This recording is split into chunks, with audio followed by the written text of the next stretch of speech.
Hi guys and welcome back to Slice of Mike. Today I'm talking about A Shadow, Bright and Burning by Jessica Cluess. This is the first book in the Kingdom on Fire series. To give you just the barest of plot summaries, this is a book about a girl living in alternate Britain where magic is real and two very shady individuals have summoned a series of demons from another dimension and somebody's got to deal with it. There exists an order of magicians to fight this demonic menace. There's also a prophecy that says a female sorcerer because all of the sorcerers currently are male for vague, shadowy reasons related to the plot, I guess. The prophecy says that a female sorcerer will come and be able to lead Britain's armies to victory and defeat the demons once and for all. This ends up being that female sorcerer's story and how she learns to control her powers and how her life changes once she finds out that she has these powers. And of course, other events happen during the course of this novel. When I review any fantasy book, I like to at least mention the world building because world building is of course very important to a person's overall enjoyment of a fantasy. Here the world building instantly feels familiar because you have magic users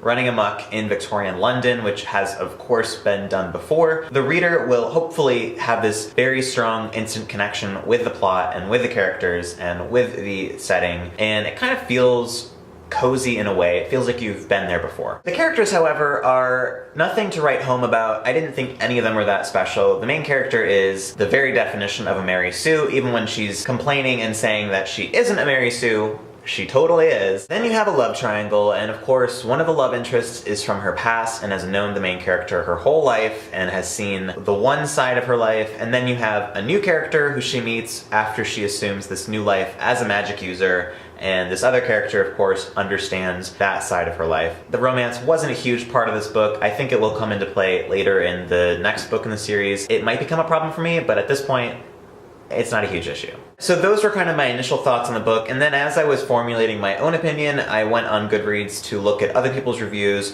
and there were a few points that kept coming up in these reviews that I also wanted to address because I feel like it affected the way I felt about this book. The first criticism, or the first reason why people did not like this book, was a lack of originality, which I kind of mentioned briefly in the beginning about the world building. The other criticism I wanted to talk about was the writing in the book and how people were not impressed with the writing, to say the least. Some people said it wasn't literary enough, some people said it wasn't gripping enough or thrilling enough. In each review there was this feeling that there was something very essential lacking from the writing, so I wanted to talk about that briefly as well. Addressing the first of those two criticisms, which is about the lack of originality, I can totally see everyone's point when they're talking about how this story is not that original. There are shades of multiple fantasy series in this book, like Harry Potter, the Grisha trilogy, Jonathan Strange and Mr. Norrell. Any book set in London that's about magic, it kind of feels a little bit like this book. It feels like this book perhaps borrowed from some of those books. But the thing I will say about this book, in this book's defense, is that I honestly didn't care. It didn't feel like plagiarism. It didn't feel like this book was borrowing because it didn't have its own ideas. It kind of felt to me like it was borrowing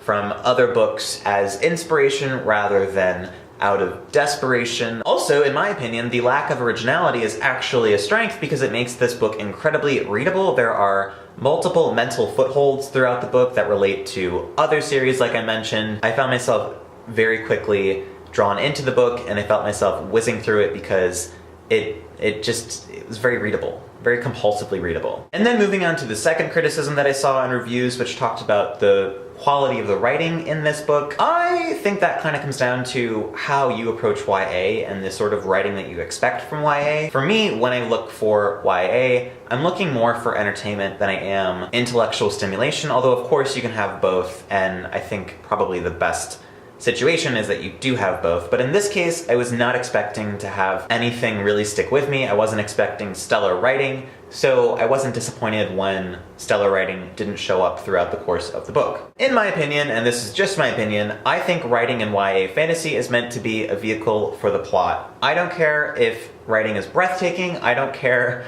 if a sentence is so beautiful it makes me want to stop reading, write it down, get it tattooed on my chest. That's not why I read YA fantasy. Despite the shortcomings that I mentioned, including characters and lack of originality, I gave this book 5 out of 5 stars because I thought it was the most entertaining thing I've read in a long time, and I think anyone who's looking for a simple but fun start to a YA fantasy series, I think they will really, really enjoy this book. The next book in the series comes out in September of this year, I believe, so you don't have that long to wait at all, and I think when that book comes out, I'm going to pick it up immediately because, like I said, loved this book, and I think the series is just going to continue to get better and better. If you've read this book, I want to know what your thoughts are because I haven't actually talked to anyone who's read it. If you loved it, let me know why. If you hated it, even better, I want to hear your thoughts in the comment section below. Other than that, that's all I have to say today. Hope you guys have a great week, and I will talk to you all later.